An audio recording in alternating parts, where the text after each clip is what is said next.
Los ovinos es la especie, una de las especies más susceptibles, particularmente de las especies de abasto, es la más susceptible.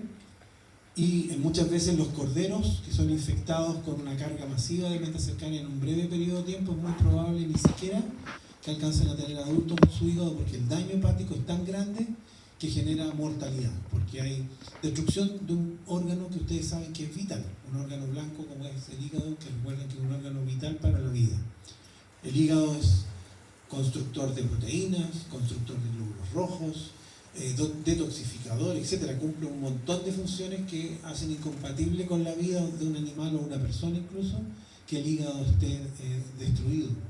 Si hay una alta carga de metacercaria que consume, y todas esas fasciolas hepáticas juveniles atacan simultáneamente un hígado que es de pequeño tamaño y generando entonces un gran daño.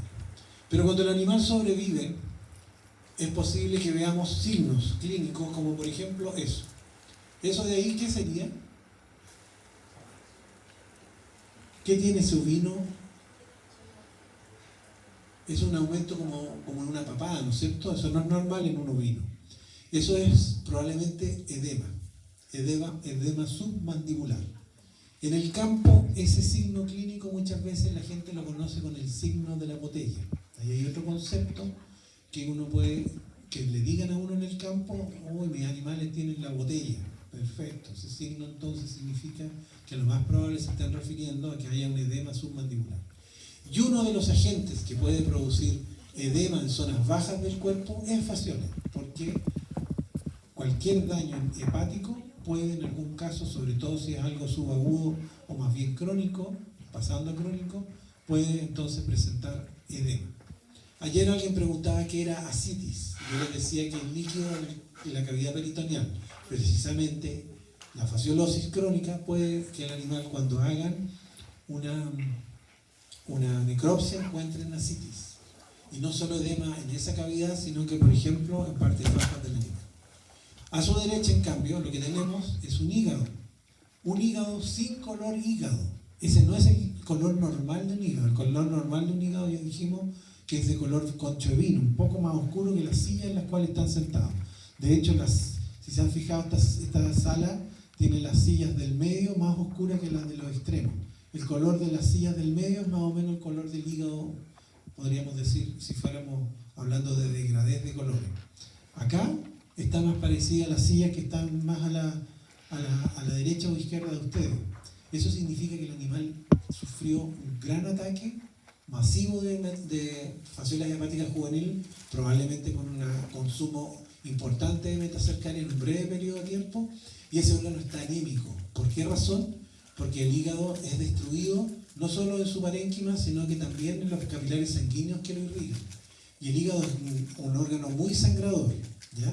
Y por ello entonces ese hígado, de hecho hay partes más blanquecinas. Fíjense aquí, en estas partes de la parte de arriba de la foto, fíjense que ya no es rojo o rosado, sino que es más bien un color más bien blanquecino, ¿ya?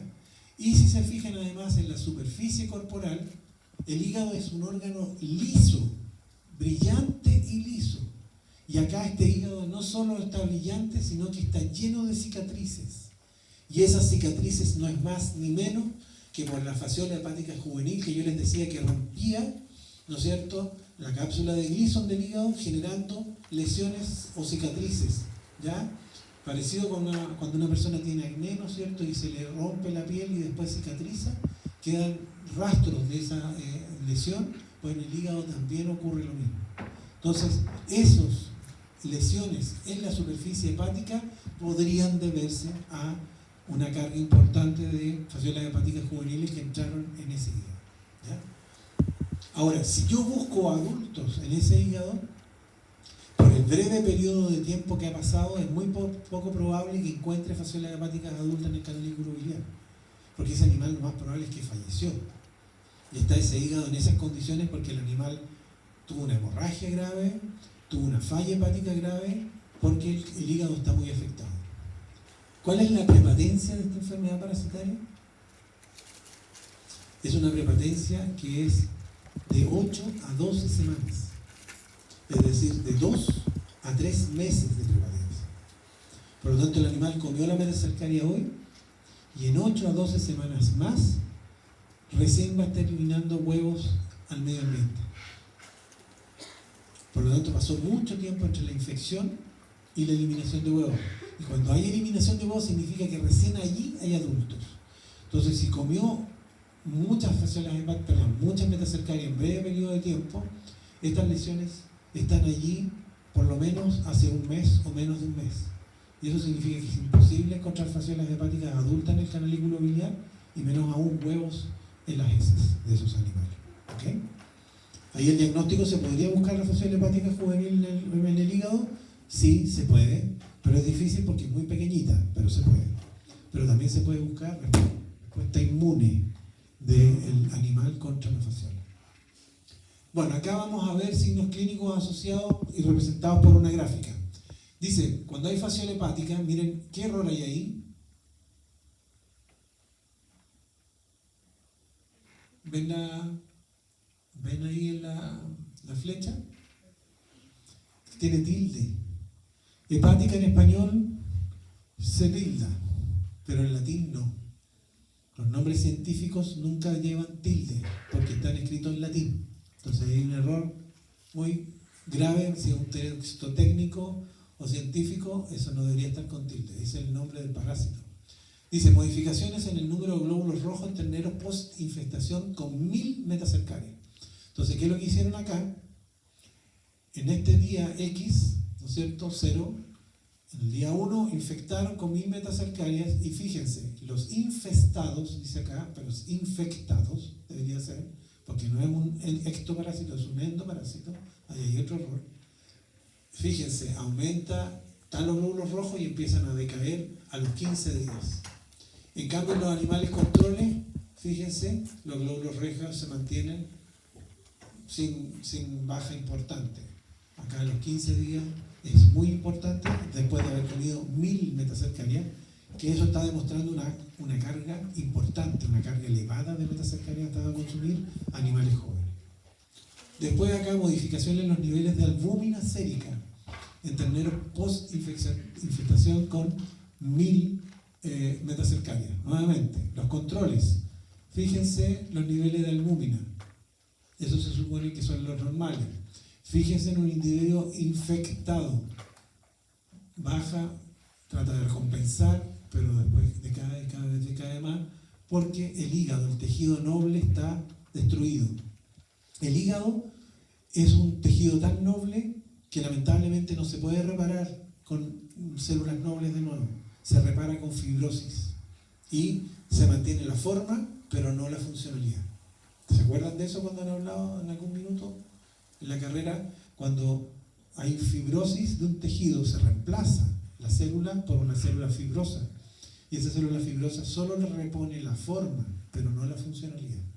Entonces acá está reparando a lo mejor el animal, no sé si en 15 días repare, pero aquí cada vez hay más daño y por lo tanto ya no es capaz de generar la albúmina necesaria para que esté en un individuo normal.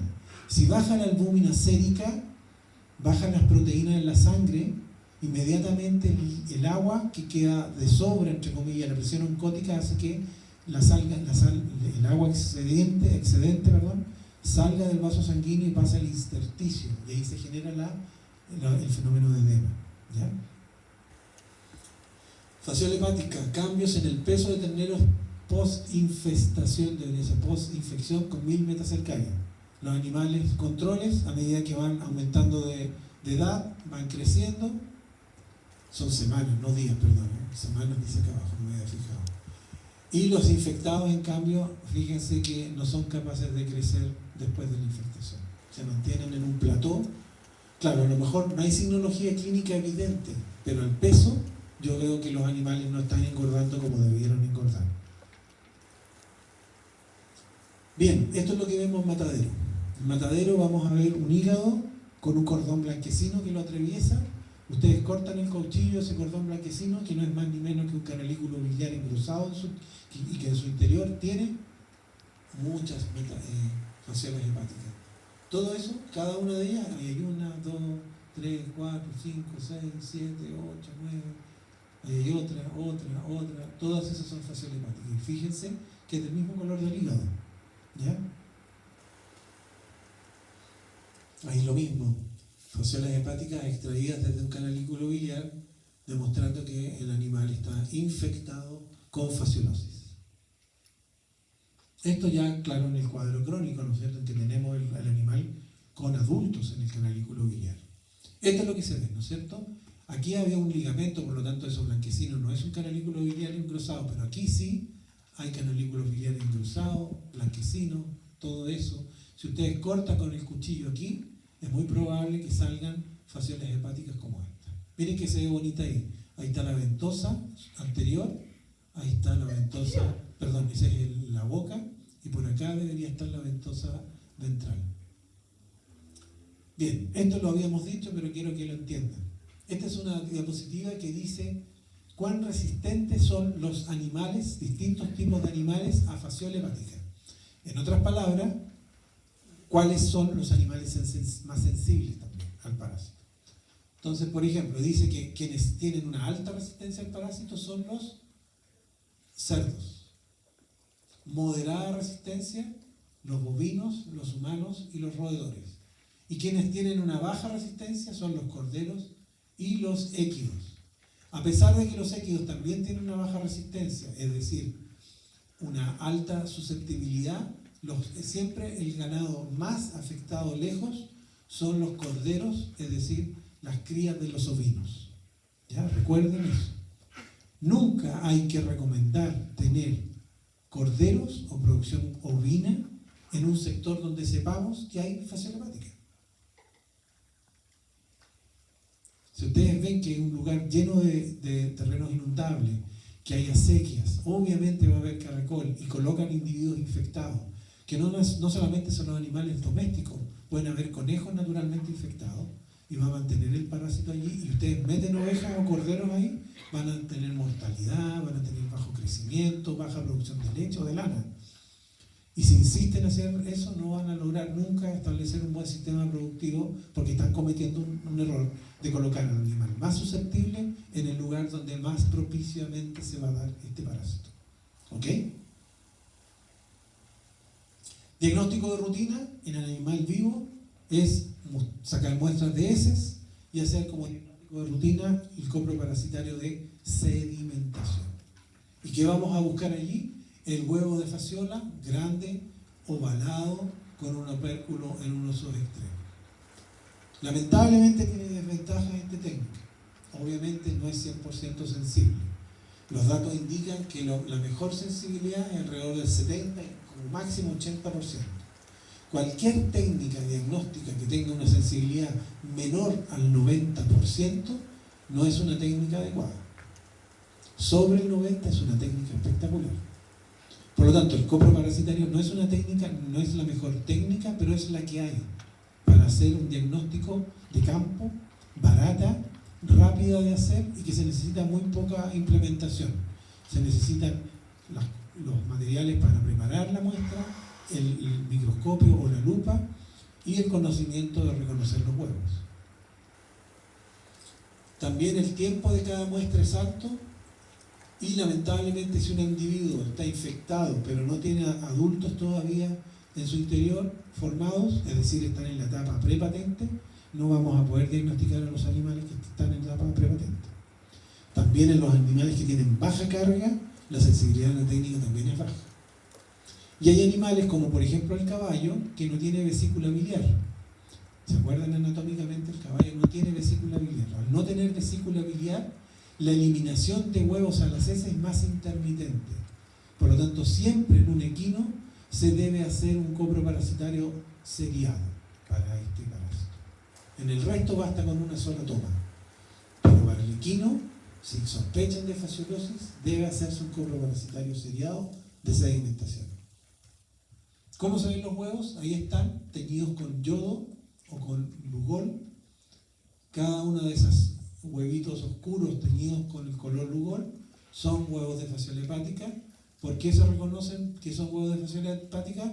Por el tamaño, están con muy poco aumento, debe estar con 4 por, y el color del lugol que ingresa en ellos el lugol y se tiñen.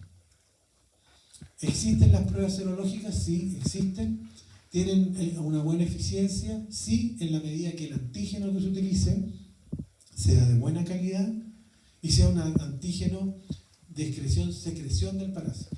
No que sea una cosa superficial, porque ya les decía que en la superficie no tan solo hay restos propios del parásito. Si ustedes destruyen una fasciola hepática en su superficie, va a tener cosas propias de él, pero también cosas no propias. Porque como tiene estas espinitas, puede tener cosas que no son de él. Y eso puede generar una respuesta cruzada en la respuesta inmune.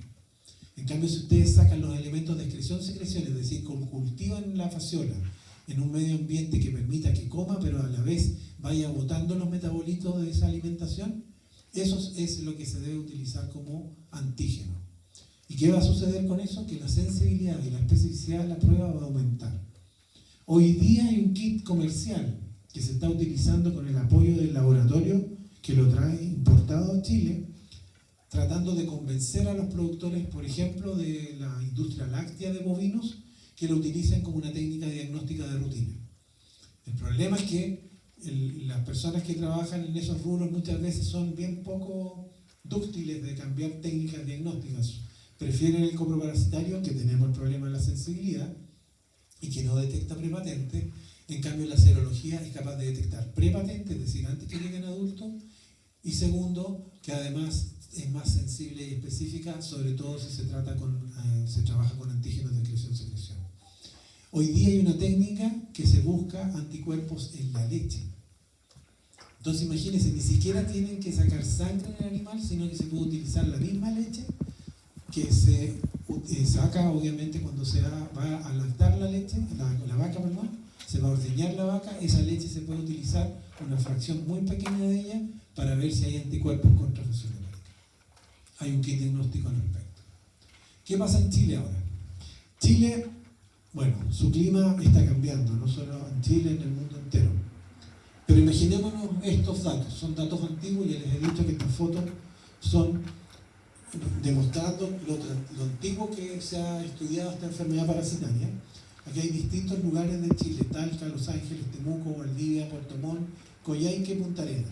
Lo que hay acá son los meses en inglés: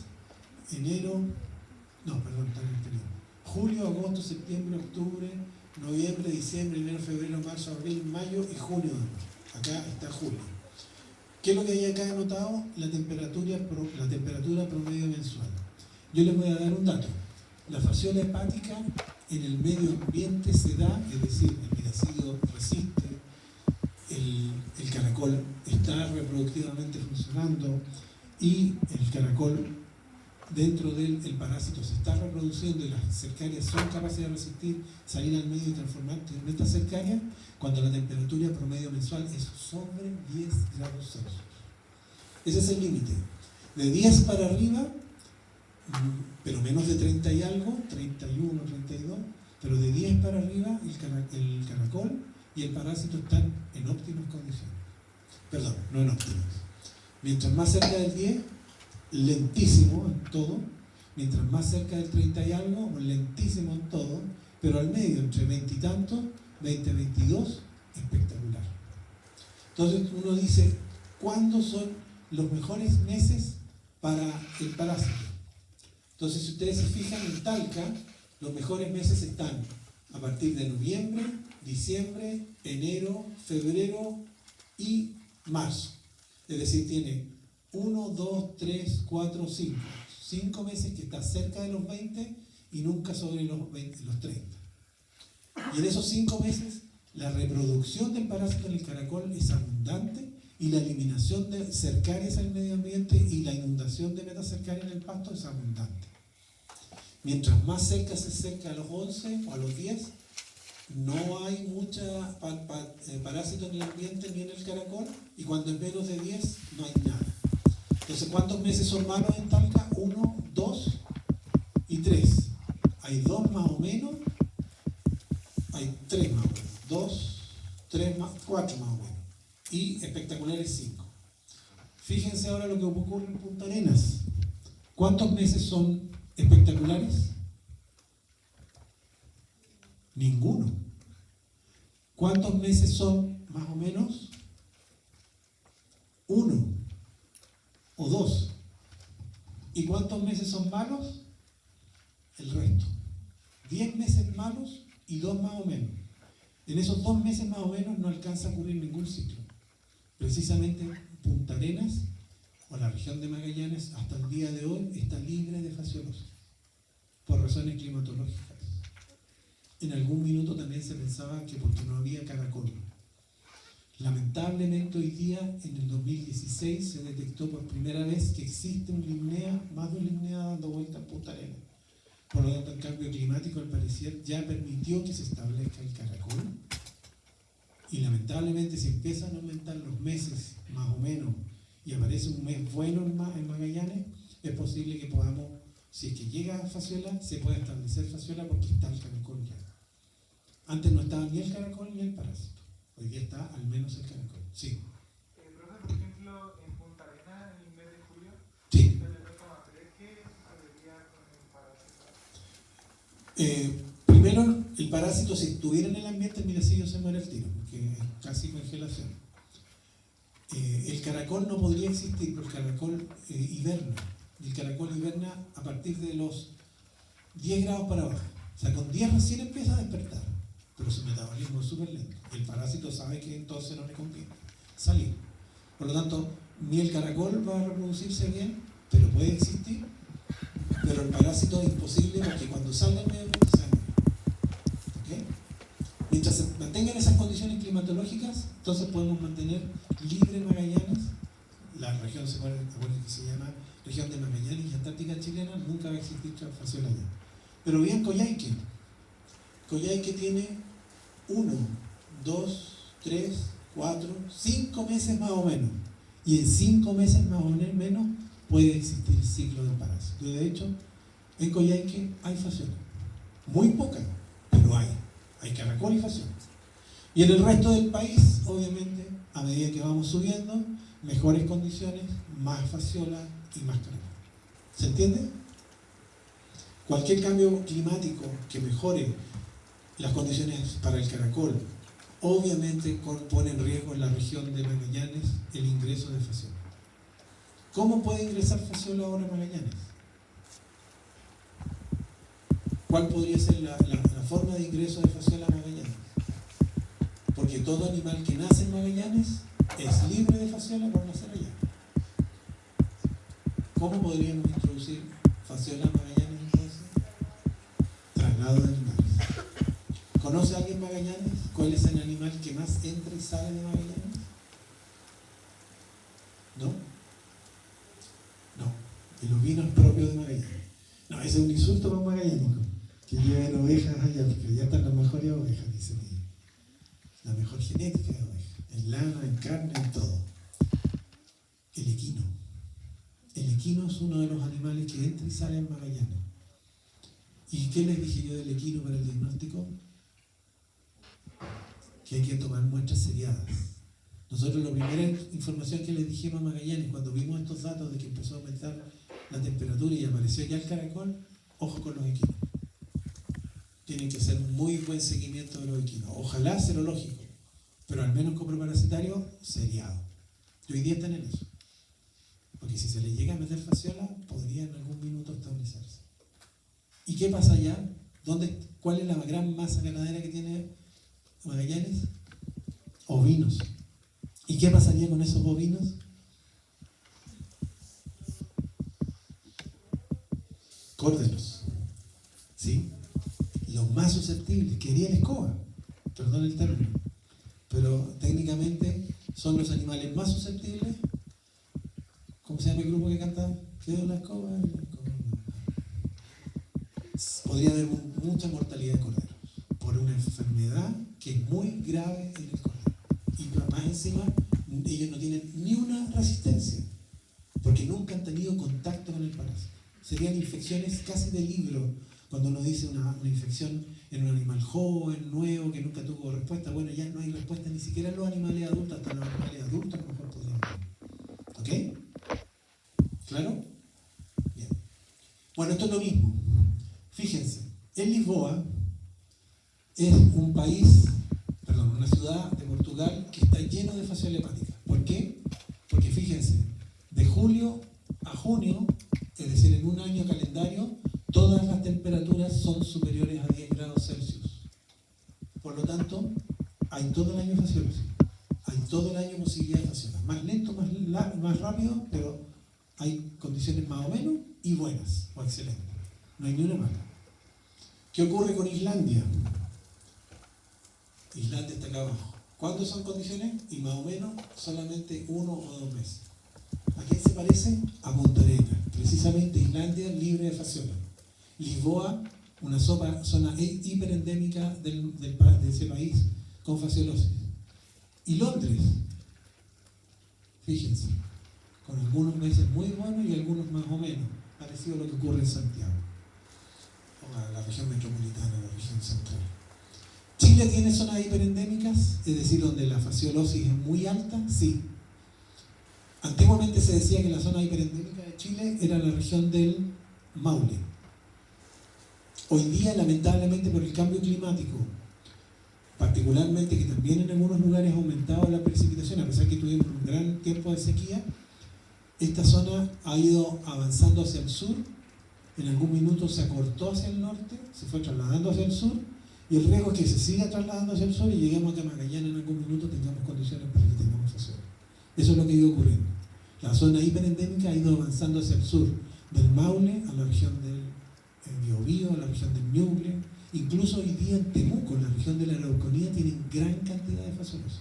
Eso no existía. Era un parásito que le daban tratamiento, pero nunca tuvieron problemas. Ahora tienen decomiso en los mataderos de la región de la Araucanía, o los animales que salen de la región de la Araucanía, algún matadero en cualquier parte del país, tienen hoy día decomiso por fasciología y están teniendo pérdida. ¿Ok? ¿Qué pasa con la fasciolosis en Chile también? Y aquí podemos explicar. Dice, desarrollo de huevos desde el momento de la siembra hasta el término del periodo de observación. Esto es un trabajo que se hizo en nuestra facultad, simultáneamente con Concepción y la Austral. En cada región, vale decir, la región metropolitana, centro, la región del Maule, Biobío, es decir, centro-sur, y en la región de los lagos, hoy día los ríos también, se hizo este estudio para ir viendo qué va pasando con los huevos de fasciola. Entonces aquí se colocaban los huevos de fasciola en el ambiente, y ¿cuánto libraban el miracidio? Fíjense, aquí se ponía el huevo en julio y en octubre recién el miracidio eclosionaba. En julio y recién en noviembre eclosionaba. En agosto, en noviembre. En agosto, en noviembre. En septiembre, en noviembre. Septiembre, diciembre. Octubre, diciembre. Octubre, diciembre. Fines de octubre o principio de noviembre, diciembre. Noviembre, diciembre. Diciembre, enero y diciembre, enero. Cada vez se acortaba más la producción de miracidios desde el huevo. Y eso es porque las condiciones medioambientales van mejorando. Está el clima, está la temperatura adecuada. Si eso ocurre, se acortan los ciclos. Si las temperaturas son peores o malas para el parásito, se alarga el ciclo o de frente se detiene. ¿Ok? Bien, esto ya lo vimos. Año 17. Principal parasitosis del país, de animales de abasto y decomiso, causando decomiso. El año 17, el 68% de decomiso por distoma. Después, idiotidosis. Después, citicercosis, ya vimos esas tres. Tuberculosis, no sé si ya la vieron, y muy lejos, prontamente, o sea, dentro del semestre, pero vamos a ver triquinosis en algún momento. Acá, no me la voy a saltar esta, 2017 lo mismo, distomatosis, la principal enfermedad parasitaria del país, en los animales de abasto causando decomiso. Miren el año 2020, informe 2020, probablemente esta información 2019. Aumentó 10% la distomatosis. Miren el informe 2021, es decir, año 2020, 78,7% de infección, es decir, aumentó nuevamente 1% más.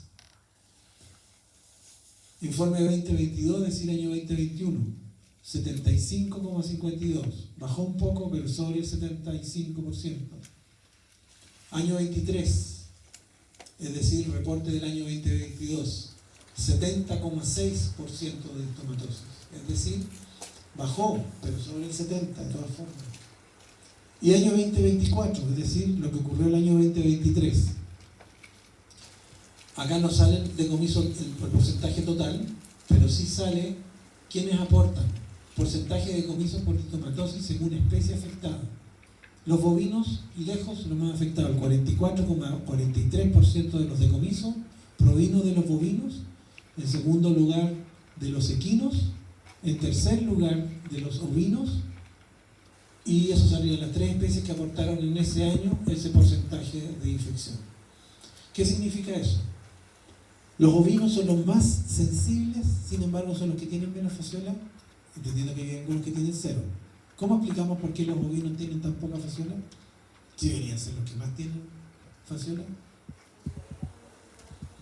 Uno, la mayoría están en la región de Magallanes, donde no hay fasciola y no hay decomiso, por lo tanto, de vísceras por fasciola. Y 2, ¿no? Por el control, no, porque los ovinos se sacrifican muy tempranamente. Con los corderitos tienen menos de, dijimos que eran 8 a 12 semanas. El corderito con suerte se sacrifica a los 3 meses. O sea, es muy poco probable que llegue a tener fasciola de hepatitis adulta y lesiones en el hígado. Entonces también puede haber un componente de ese tipo.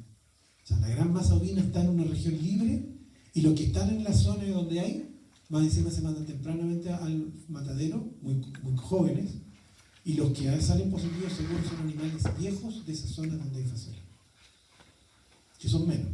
Las ovejas, los carneros son animales viejos, entre comillas, y esos sí pueden tener fasciola adulta y lesiones, pero son pocos los que van al matadero a esa edad.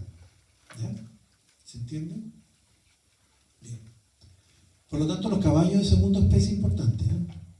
A pesar de eso, y ser susceptibles, no tenemos mortalidad en caballos en Chile al menos.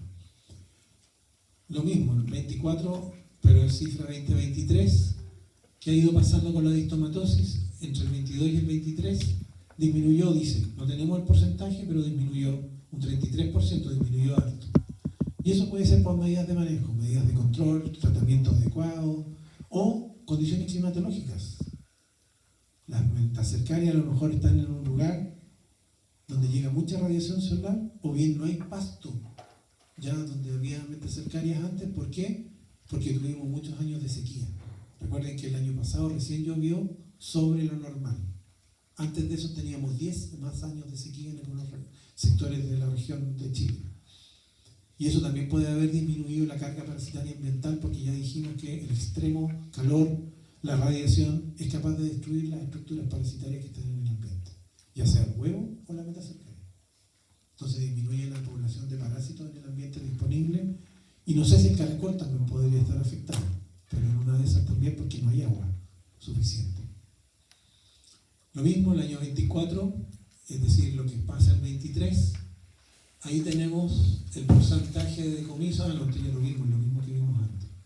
¿Cuáles son las regiones con más distomatosis? De acuerdo a los hallazgos en matadero, obviamente.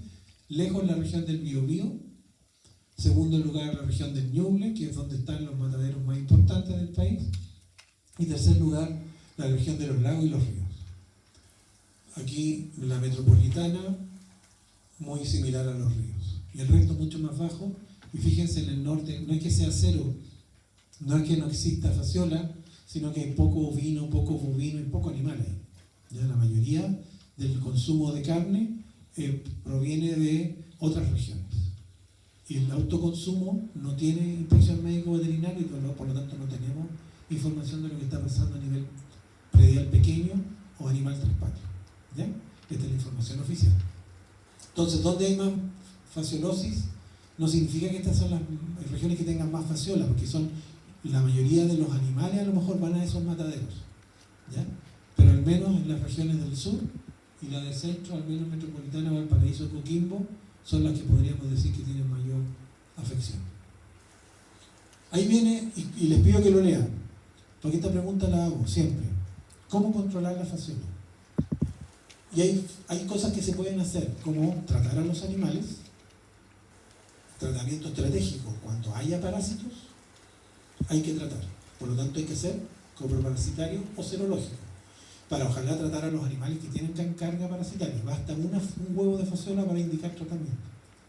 Lo otro, el control podría ser, ¿qué cosa? ¿Qué se les ocurre a ustedes cómo controlar este parasitismo? Aparte de tratar a los animales hospederos. ¿Cómo? Pesticida para los caracoles. ¿No es cierto? Eso probablemente dicen en ese lugar. Pero hoy, con el concepto de una salud, ¿lo hacemos? Hay que evitarlo. Porque no solo voy a matar a ese caracol, sino que voy a matar a chilina, cornol, fisa, que no tienen nada que ver con fasciola hepática. Los caracoles cumplen una función en el medio ambiente. Son alimentos de otros animales. Y por lo tanto, y también probablemente ellos controlan algunas plagas de vegetales o distintas acciones que ellas desconozco el mundo de los caracoles, pero los caracoles cumplen una función en el ecosistema. Y además, muchas veces los molusquicidas son muy tóxicos para los mamíferos. Por ejemplo, perros que comen molusquicidas se mueren. Entonces, hoy día, pregonar o decir que hay que hacer aplicación de eliminación del hospedero intermediario puede ser éticamente cuestionado. Ese es el concepto. Aunque ahí diga que se debe hacer, eso son información antigua, antes del 2018. Hoy día, a partir del, sobre todo el boom de una salud después del COVID, entendemos que hoy día tenemos que cumplir un rol también ambiental en los médicos veterinarios. No solo preocuparnos de la salud animal, la salud humana, sino que también el daño que podemos producir en el medio ambiente. ¿Okay? ¿De qué otra forma podemos evitar que el animal se infecte?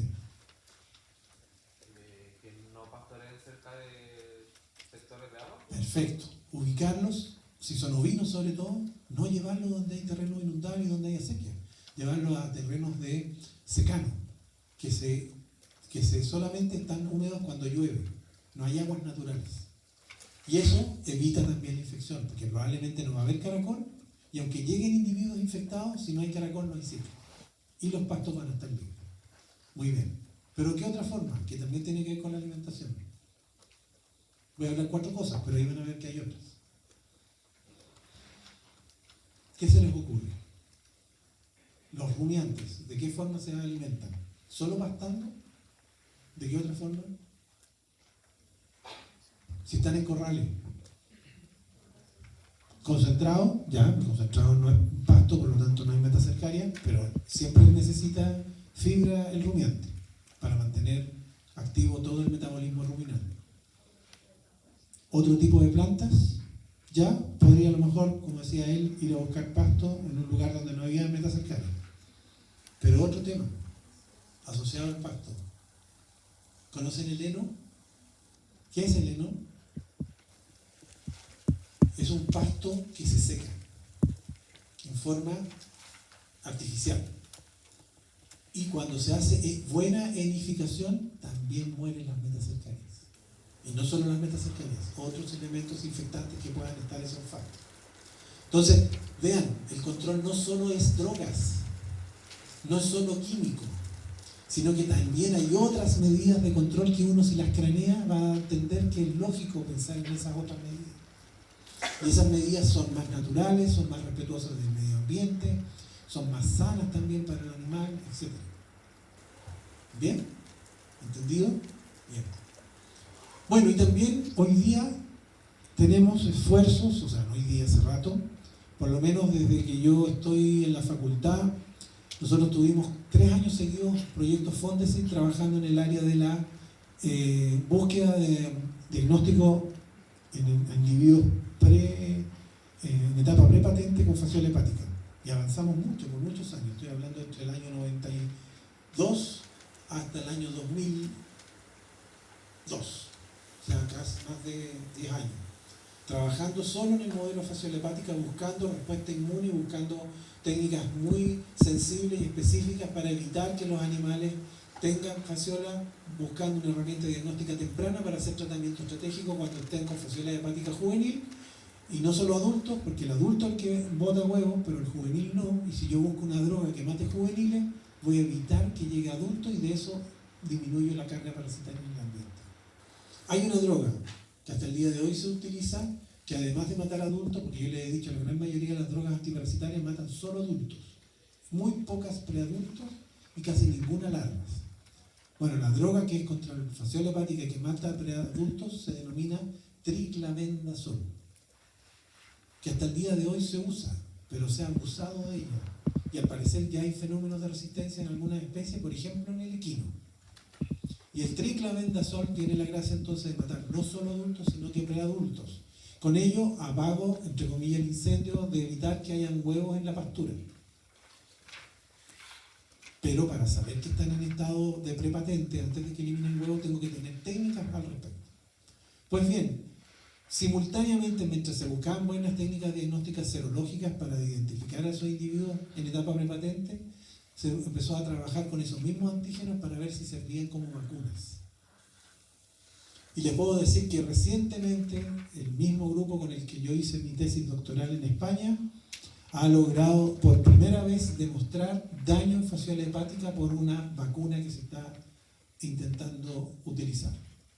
No la tenemos comercial todavía, pero los esfuerzos parece que van bien encaminados, pero muy lentos, porque este trabajo empezó en los años 2005 y estamos en el 25. 20 años y todavía no tenemos una vacuna contra fasciola hepática. Bueno, hay muy pocas vacunas contra los parásitos. Ya lo hemos dicho por qué. Si yo les preguntara hoy día por qué no hay buenas vacunas para los parásitos, recuerden, la memoria inmunológica de los parásitos es corta duración. Para que haya inmunidad, el animal tiene que estar infectado, si no, no hay inmunidad. Todas esas cosas redundan en que las vacunas son poco efectivas contra los parásitos. Pero a pesar de eso, hoy día se están buscando y se han encontrado vacunas que sirven contra hidatidosis, vacunas que sirven contra fasciolosis, todavía no comercial, la hidatidosis ya está disponible, pero que no se debe usar como única estrategia. Tiene que utilizarse en conjunto con lo que ya conversamos. Dareno, utilizar tratamiento cuando corresponda, no utilizar pesticidas para eliminar caracoles, mejorar la distribución de los animales, que no estén en predios donde se inunden, donde haya abundancia de caracoles y fasciola, etc. ¿Bien? Bueno, entonces van a encontrar papers, que hablan sobre vacunas. Ahí tienen otra más, aquí hay otra más, aquí hay otra más. Y aquí estamos hablando ya no de vacunas, sino que este es el paper que les comenté, de que un buen enificación y también el ensilaje, en algún momento del ensilaje también hay alta temperatura y puede destruir parásitos, puede ser una buena forma de evitar o controlar la infección de los animales. Y recuerden el problema de la resistencia, ya lo dije, ahí está, el triclavendazol era la mejor droga, y digo era porque lamentablemente está apareciendo resistencia. No tan solo en equinos, sino que, por ejemplo, ahí el año 2010 en bovinos, en una región del mundo, en Perú, en bovinos, y en Chile, en personas. Y eso ha sido por el uso y abuso de los antiparasitarios cuando no se deben utilizar.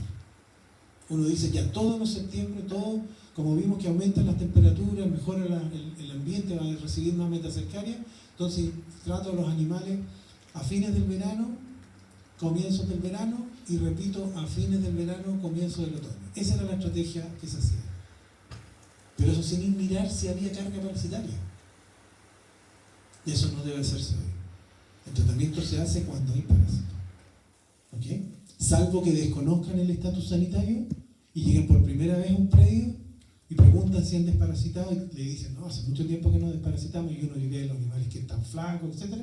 Ya, y ahí uno dice, ya, hagamos copro parasitario, pero tratemos adicionalmente. Y ahí aprovechan de mirar.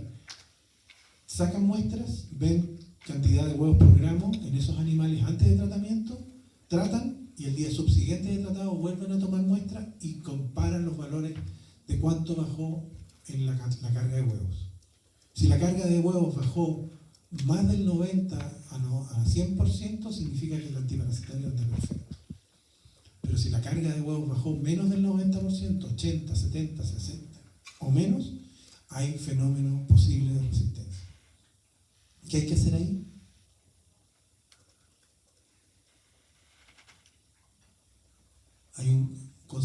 rotación de fármaco.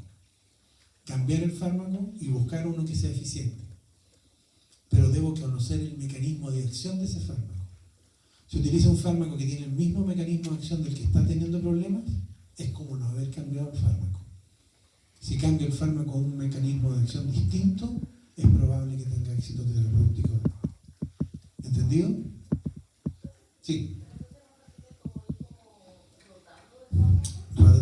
Ese es el concepto hoy día. Hay que hacer rotación de fármacos. ¿Pero cuándo? No al ojo. No cuando se me ocurrió. No cada 2 años, cada 1 año. Hay que hacer coproparasitario y verificar qué está pasando. Si tengo 1000 animales, no le hago coproparasitario a los 1000. Agarro 10 animales, hago un coproparasitario McMaster, o programa de excremento, miro cuánto hay de carga en cada uno de esos animales, hago tratamiento después de eso y recojo muestras en esos mismos 10 animales al día subsiguiente de haber hecho el tratamiento. Y veo el recuento de nuevo.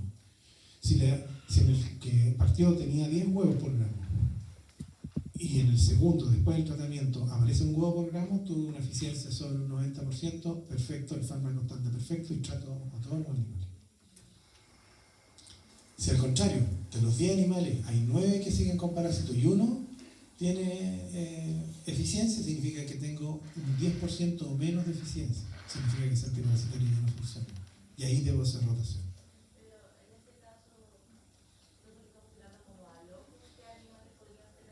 Yo elijo los animales que estén en peores condiciones.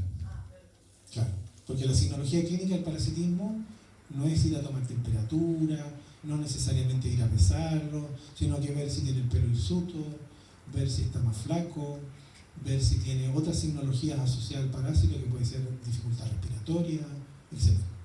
¿Bien? Diarrea. Bien, y lo que les comenté, el año 2014, 2016, ya no me acuerdo, acá 2012, mira, me he equivocado en 2 años. En el año 2012, en febrero de 2012, se publicó que existía por primera vez descrita una licnea diafana, en este caso como especie, ¿en dónde? Nos dice acá, pero acá debe decir en... bueno, en algún minuto alguien si lo encuentra me avisa dónde está escrito, pero en la región de Magallanes. Segunda línea, Argentina, Perú y Chile. Ah, pero en baja altura, que eso es lo que se había descrito. Pero esta de acá, ahí está, Patagonia, en el sur de la Patagonia. Y ahí lamentablemente incluía la Patagonia chilena y la Patagonia argentina y zonas de la región de Magallanes. Este fue la primera hallazgo y la primera alerta roja que la región de Magallanes no se había dado cuenta.